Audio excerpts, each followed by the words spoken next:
Did I hate America when 9/11 happened? It kind of makes me sad to admit this now, but I believe that the answer is yes. But I think that the appropriate thing for me to do to process this will be to do a stream of consciousness video about it now. So I'm going to. Hi everybody, it's Prince of Queens, and if you want to know my 9/11 story, I've already made a video and you will be able to go to that. It's linked in the description of this video because it's actually pretty intense. I was actually in New York City and literally saw the Twin Towers fall from my dorm window. Well, I saw one of them. I don't remember it all that well, but you can watch the whole video for the whole story. That being said, I've been trying to piece together whether or not I hated America at the time in which this happened. And truthfully, I think that I did to a certain degree. Or at least I felt like I was supposed to hate America.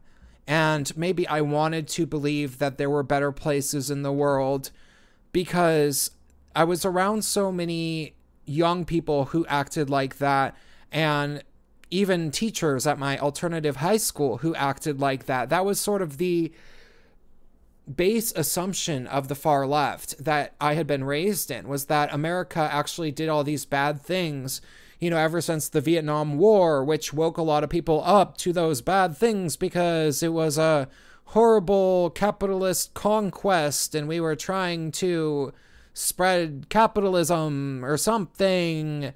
That a lot of people ended up swallowing that as some sort of line during the 60s and 70s when the anti-war sentiments came into being into pop culture. And the reason that they went into pop culture in a different kind of way than had ever happened before was because this was the first war where there was a draft that most people didn't really understand why the war was being fought.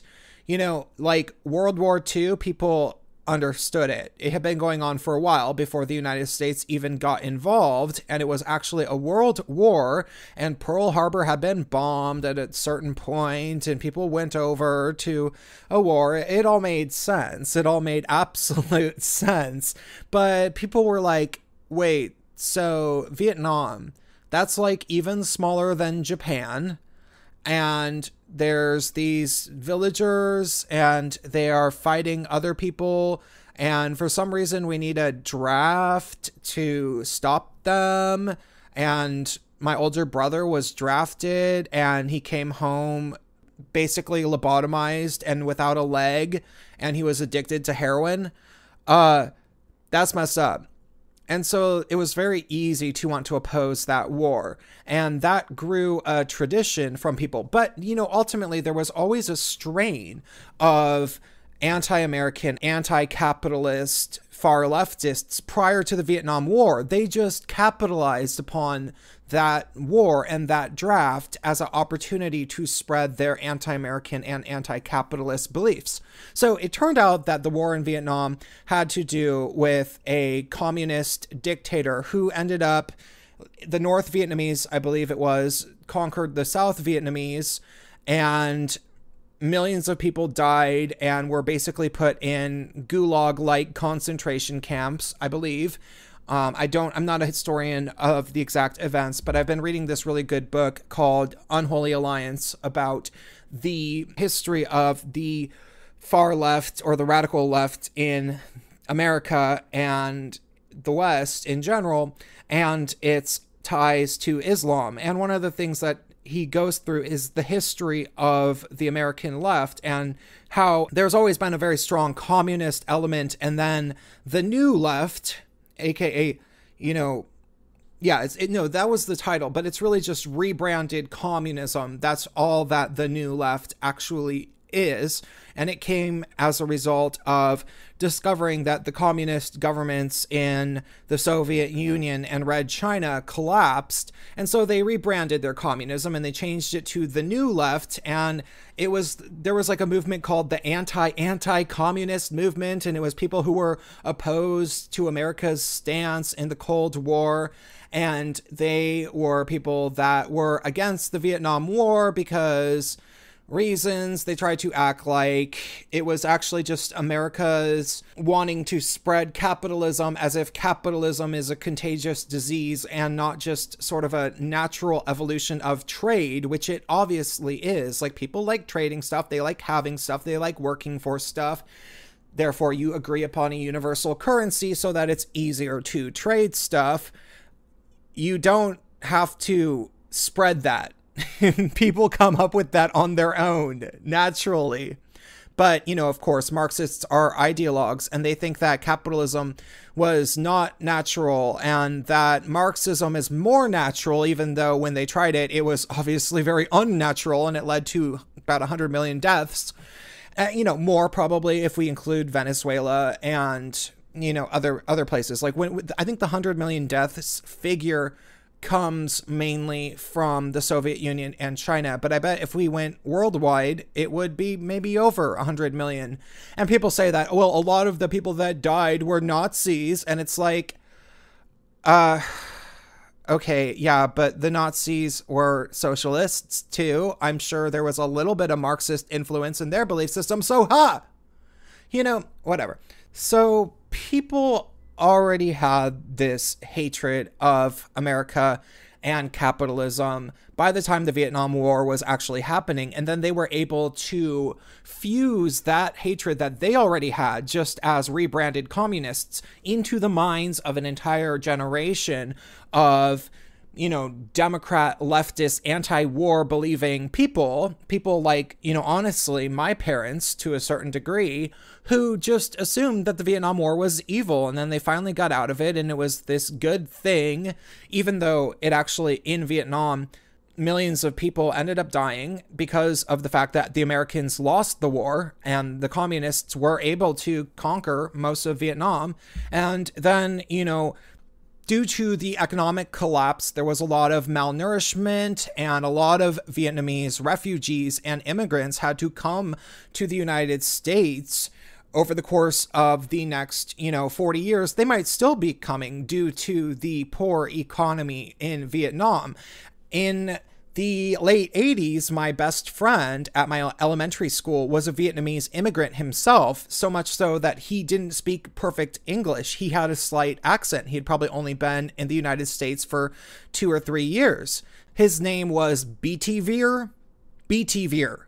Have you ever heard of someone named B.T. Veer? This was a legit Vietnamese immigrant. And I was his only real friend, and he was my only real friend because we were both kind of weird kids. And he came over to Seattle, which is a very common destination for Asian immigrants. There's a lot of Asian people in Seattle. And that's where his family went. And a lot of Vietnamese people, as refugees, went to Seattle all throughout last century, towards the end of last century. I remember a lot of Vietnamese people being there, and there's a massive amount of Vietnamese restaurants in Seattle, to the point where it's actually rather strange how many pho places we have, which is a noodle soup with beef or chicken. It's actually pretty good. I had some today. So that whole anti-war sentiment was raised into people like my parents, and then an entire other generation of people. And then by the time I was in high school, we had whole books and supposed scholars like Howard Zinn, who wrote the book, The People's History of the United States of America, which you can actually download for free in PDF form. I downloaded it and started looking at it, but it looks like really bland reading, and I don't think I really want to read it because it's apparently not very historically accurate at all. It's one of these books where it's mostly lies by omission. Like, it highlights all of the things that European settlers did that sound bad if you take out of context the contrasting things. You know, like every war that the European settlers won between them and Native Americans that they were warring with, well, they act like it was just a massacre or something. But in actuality, they did have wars. It's not like the Native Americans didn't put up a fight. It wasn't just some gigantic one-sided genocide. And the Native Americans that were in our nation prior to European settlers, they already fought with each other. It's not like it was just this utopia. The rewriting of history, or it's not even rewriting so much as just scratching half of it out so that you can make it look like Europeans did all these awful things and just never mentioned the good things that they did. Never mention the fact that slavery has existed for thousands of years. We know for a fact that the Egyptians were enslaving people. We know for a fact that Arabic people were enslaving Africans. We know all sorts of things like that. Europeans were enslaving each other. I was just talking to a Swedish guy on a Gaytriarchy stream, and he was saying that the Swedes would enslave the Finnish. And I didn't know that. So what is kind of funny is that, yes, there was a big slave trade between European settlers and North America. However, white Americans, hundreds of years ago, eventually decided to stop doing that and free all of the slaves. That was kind of a while ago when that happened, well over 100 years ago. And they outlawed slavery. And of course, there's still slavery in Africa in some places and in the Middle East in some places. But, people ignore that. And another funny thing is that, so this book, The People's History of the United States of America, which was written by a guy who was a communist or is a communist, was a full-blown communist. Like, this guy is a communist. What he fails to mention, this is one of those lying by omission, selective history interpretation things, is that there were more slaves imported to the island of Cuba than all of mainland North America, period. And you can look at that and you can see when they have those animated graphics of the European slave trade and all of the slave ships that went across the Atlantic Ocean to North America, more of them go to Cuba and Haiti than anywhere else. It's just this dramatic thing. So, yeah. But they don't mention that. They don't mention the fact that Cuba actually got the most slaves, which theoretically we could try to blame current Cuba on the fact that, hundreds of years ago, for a few hundred years, there was this massive amount of slave ships going to Cuba. We could try to blame them for that, but, well, we could probably also say, well, that was a while ago. You don't do that anymore. Right?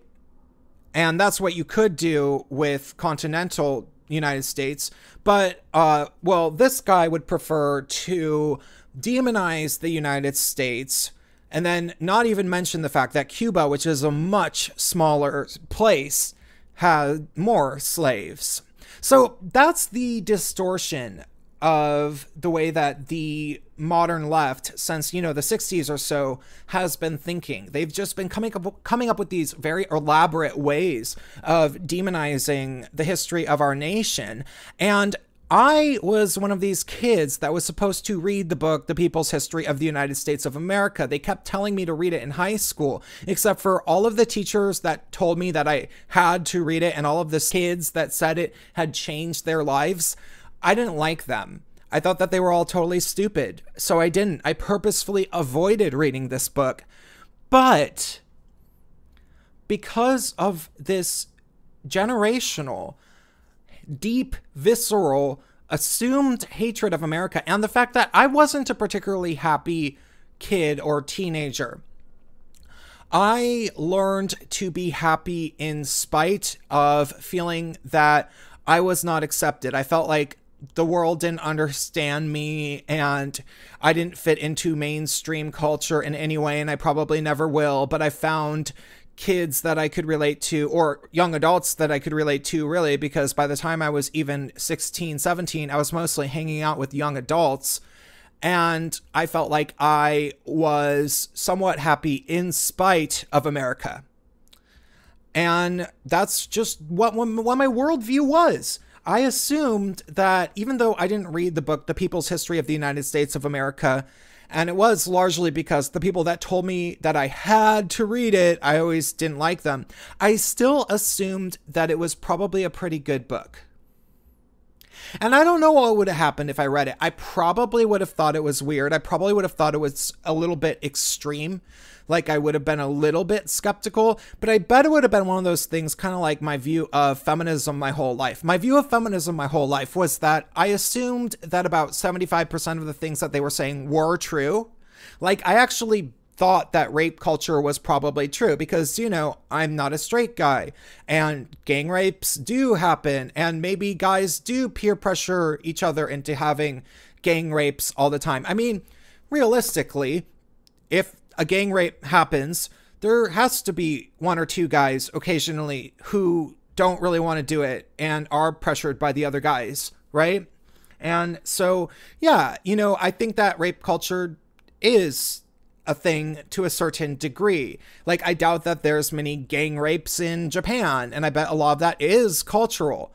But then at the same time, you know, the ways that feminists have taken this notion that might be kind of true and ran with it is just completely absurd. It's completely absurd. And so now I think about, you know, less than 5% of what feminists talk about is actually true, just based on the fact that they have had to either just lie about things, you know, write books like The Will to Change Men, Love, and Masculinity by Bell Hooks, which is just about 190 pages of lies, just her making crap up as she goes along about men, and she just gets literally everything wrong, besides about 3 paragraphs that I highlighted specifically. I was like, oh, she's actually right about that one thing. Too bad the rest of the book is untrue. So it might have been the case that if I were to have read this book, The People's History of the United States of America, I would have felt like it was 75% true, but I would have been skeptical about 25%.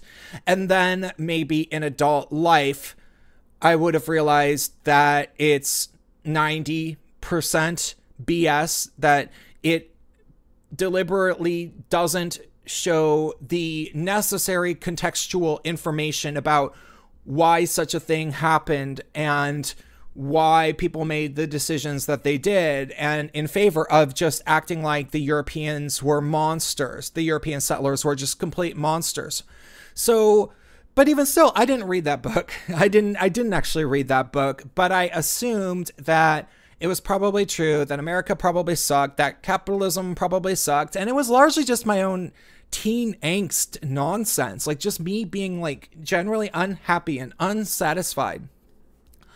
And that's just kind of what I was like. And I say that because when the World Trade Center fell and I saw it out of my dorm window, well, I was at a very strange point in my life where I was already grappling with living in New York City, which is actually really a traumatic move to dorms in New York. And 2 people committed suicide while I was living in New York by jumping off of the top floor of the dorm that I was living in.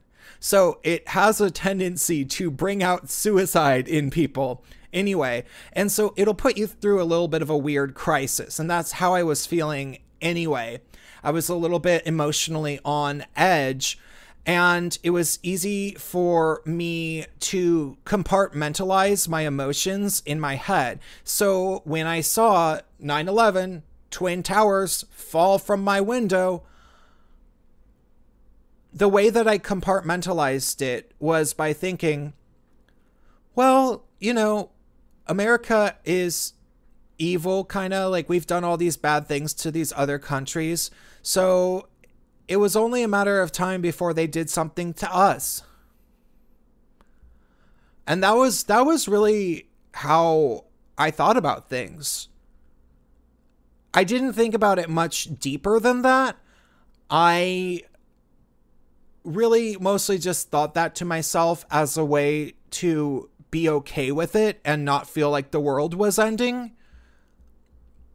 Because I just compartmentalized it in that way. But I have to say, I have to be completely 100% honest with myself in that brutal honesty kind of way that I don't really like to admit now, because I am embarrassed about this past of mine where I just hated America. Because in so many ways, we really are the best nation on earth. Like, I see the way the European Union is, and I see Great Britain just acting like, like poor Great Britain, you know, inspiring guys like Sargon to basically feel like he needs to pursue a career in politics, not because he wanted to, but because nobody else is stepping up and really saying what needs to be said.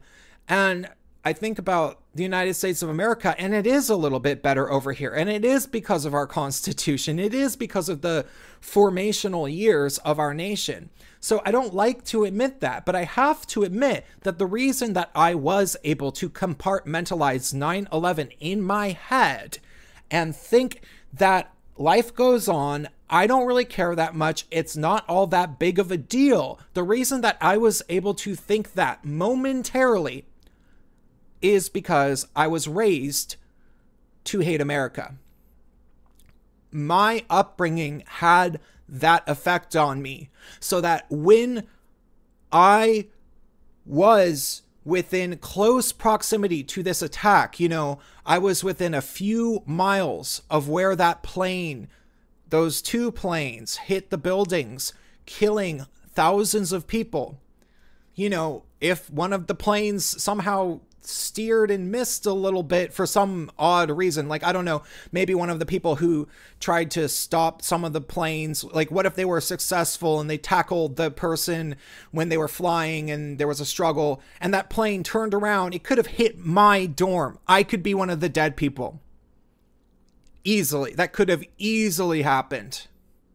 And yet still, despite all of that, due to my upbringing in the far left, I was able to not care and think that we deserved it. Because that's what my education had taught me. That's what my education had taught me in terms of how to feel about being under direct threat of violence, direct threat of losing my own life. I was told that I deserve it. And I internalized it. I did. I have to admit that to myself.